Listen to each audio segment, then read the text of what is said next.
It brings me to another issue that reflects decisions he took as president, and this, of course, was the disastrous evacuation of Kabul, the Afghan capital. And there was a harrowing scene this week when, at a public forum, the mother of one of the soldiers, her name is Cheryl Rex, she's the mother of Lance Corporal Dylan Marola, who was killed in that terrible evacuation. Here's what she had to say about the communication she had from President Joe Biden. When Joe Biden, our elected president, entered the room, when he approached me, his words to me were, my wife Jill and I know how you feel. We lost our son as well and brought him home in a flag-draped coffin. My heart started beating faster, and I started shaking, knowing that their son died from cancer and they were able to be by his side. Also wondering how someone could honestly, be so heartless to say he knew how I felt a little over 24 hours and learning of my son's death. After this encounter, I have never had any personal correspondence, nor has my son been honored or his name spoken by this commander-in-chief. Just horrible stuff, Kristin, tragedy upon tragedy, but how does the president deal with that? Well, this is more bad news for Biden, and that debacle in Afghanistan was a real turning point for his administration. His poll numbers never recovered after that. He was sitting up at about 49–50% before Afghanistan, and after the withdrawal, he went down to about 41%, which is really bad for a president at that point. And he has never really bounced back since then.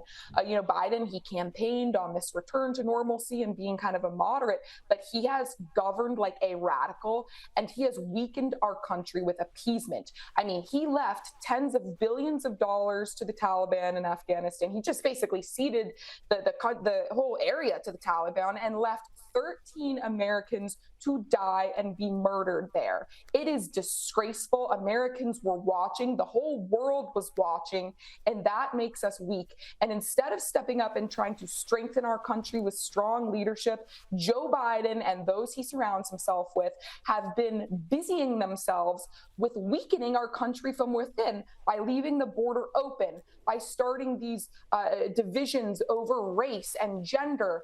It is just disgraceful, Chris. So the more these heartbreaking stories come out, I suspect the worse it will be for Joe Biden as we get into this election season.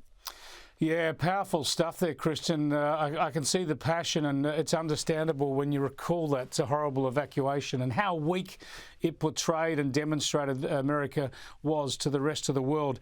Just on that, and when we talk about Joe Biden's capacity to go on and whether he is beyond, whether the task of the presidency is now beyond him, I want to show you this clip from your home state. He's honouring the Houston Astros, and he made a quip about people or players being beyond their best, beyond their prime. Have a look. Dusty, it wasn't easy. People counted you out saying you're past your prime.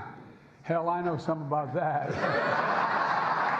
I know something about that. Well, Kristin, at least he can laugh about it.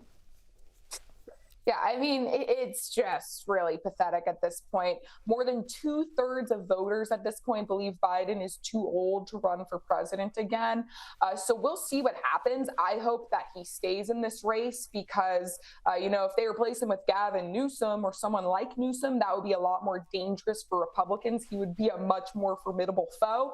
But Joe Biden, his mental capacities, they are getting worse by the day.